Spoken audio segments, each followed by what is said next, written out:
തുടരുകയാണ്. താമരശ്ശേരി ചുരത്തിൽ ഗതാഗതക്കുരുക്ക് രൂക്ഷമാണ്. ടൂറിസ്റ്റ് ബസ് കുടുങ്ങിയതിനെ തുടർന്ന് പുലർച്ചെ ആരംഭിച്ച ഗതാഗത തടസ്സമാണ് അതിപ്പോഴും തുടരുന്നു. സാരംഗ് വിവരങ്ങൾ നൽകും. സാരംഗ്, ക്രിസ്മസ് തലേന്നാണ്. ഒരുപാട് യാത്രക്കാർ ഈ ക്രിസ്മസ് അവധിയൊക്കെ ചെലവഴിക്കാൻ വയനാട്ടിലേക്ക് പോകുന്ന സമയം കൂടിയാണ്.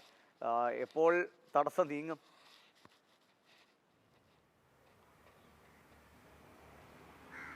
അതെ ദിവീഷ് പറഞ്ഞതുപോലെ തന്നെ ക്രിസ്മസ് ന്യൂ ഇയർ ആഘോഷങ്ങളുടെ ഭാഗമായി വലിയ തോതിൽ കർണാടകയിലും തമിഴ്നാട്ടിലൊക്കെ തന്നെ ജോലി ചെയ്യുന്ന മലയാളികൾ കേരളത്തിലേക്ക് വരുന്ന ഒരു പ്രധാന പാതയാണ് താമരശ്ശേരി ചുരം എന്നത്.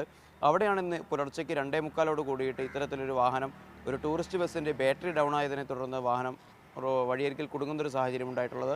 മുൻ ദിവസങ്ങളിലൊക്കെ തന്നെ വലിയ ചരക്ക് ലോറികൾ നിരന്തരമായി കുടുങ്ങുന്നൊരു അവസ്ഥയുണ്ടായിരുന്നു. ജനങ്ങളൊക്കെ തന്നെ അതിലൂടെ യാത്ര ചെയ്യുന്ന ജനങ്ങളും തദ്ദേശീയവാസികളൊക്കെ തന്നെ അത്തരത്തിൽ വലിയ ഭാരം ചുമന്നു പോകുന്ന വാഹനങ്ങൾ ചുരത്തിലൂടെ പോകുന്നത് നിയന്ത്രിക്കണം എന്നുള്ളൊരു ആവശ്യം മുന്നോട്ടേക്ക് വെച്ചിരുന്നു. അതിനിടയിലാണ് ഇപ്പോൾ ഇത്തരത്തിലൊരു ഗുരുതരമായിട്ടുള്ളൊരു ട്രാഫിക് കുരുക്ക് അവിടെ ഉണ്ടായിട്ടുള്ളത്.